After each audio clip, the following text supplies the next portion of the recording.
الذين إن مكناهم في الأرض أقاموا الصلاة وآتوا الزكاة وأمروا جمعہ کی محفلوں میں قربانی سے متعلق بات چلتے چلتے یہاں تک پہنچی تھی کہ اسلام میں مسلمان بننے کے لیے ابتدا ہی کچھ قربانی سے ہی کرنی پڑتی ہے۔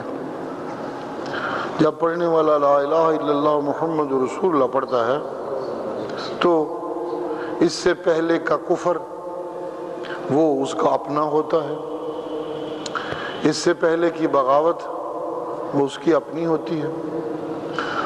اس بغاوت اور کفر کی روش کو چھوڑنا جس پہ مسلسل قائم ہوتا ہے، ذہنی طور پہ اس سے رشتہ توڑنا اور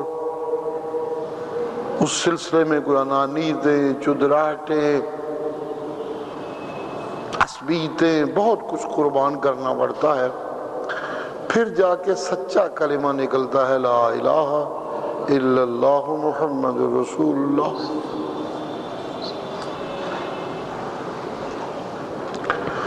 زبان سے بندہ لا الہ الا اللہ کہہ دے اور قربانی نہ کرے شرک کی، کفر کی، بدعات کی،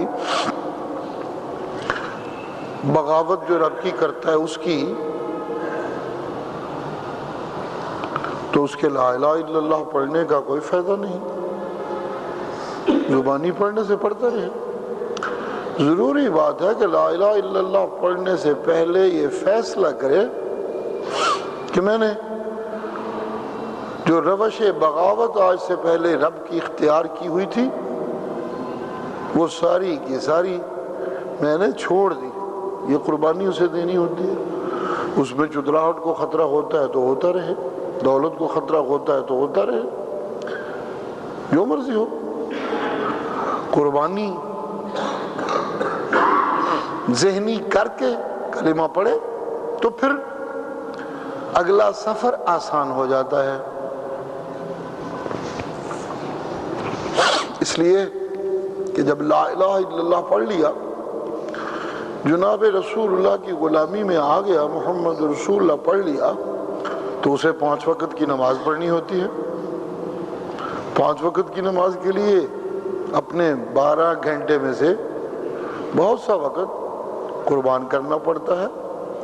کئی دفعہ کاک چھوڑنے پڑتے ہیں، کئی دفعہ منافع قربان کرنا پڑتا ہے، کئی دفعہ یاروں کی مجلسیں قربان کرنی پڑتی ہیں، اور پتہ نہیں کیا کیا قربان کرنا پڑتا ہے، تب جا کے 5 وقت کی نماز کی ادائیگی ہوتی ہے۔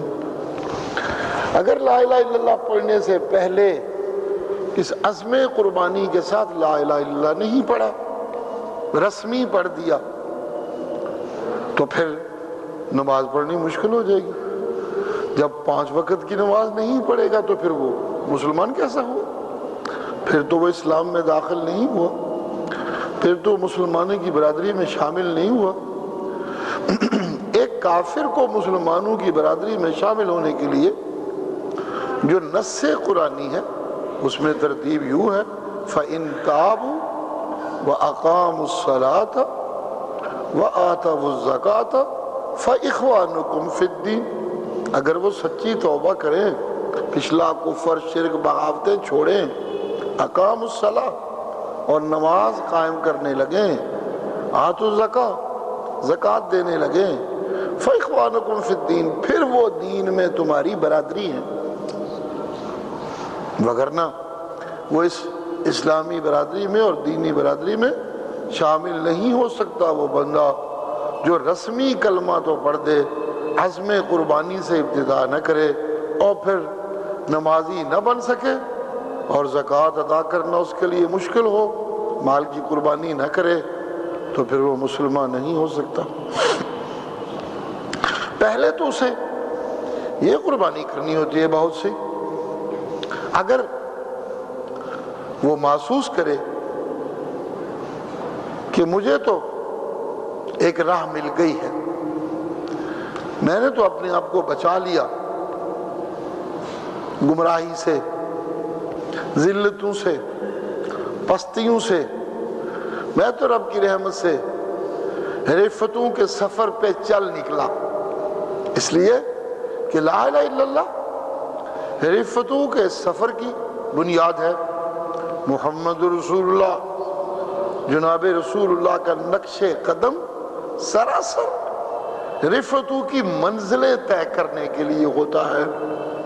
آپ کے قدم سے، آپ کے نقش قدم سے اس کے اوپر چلنے والے کو رفت کی منزلیں طے ہوتی ہیں، اور لا الہ الا اللہ پڑھنے والا رفت کے سفر کی بنیاد مہیا کرتا ہے۔ اس کے بغیر جب لا الہ الا اللہ سچی نہ پڑھے تو رسول اللہ کے نقش قدم پہ چلنے کا حقدار نہیں ہوتا، اور ان انعامات کا حقدار نہیں ہوتا جو اس نقش قدم پہ چلنے والے کو ملتی ہیں۔ نمازوں پہ جو انعام ہے اس کا حقدار تب ہے جب پہلے لا الہ الا اللہ سے اس طرح واقف ہو جائے اور اس طرح جان پہچان ہو جائے، اس طرح جس طرح صحابہ کرام نے لا الہ الا اللہ پڑھا تھا۔ عزم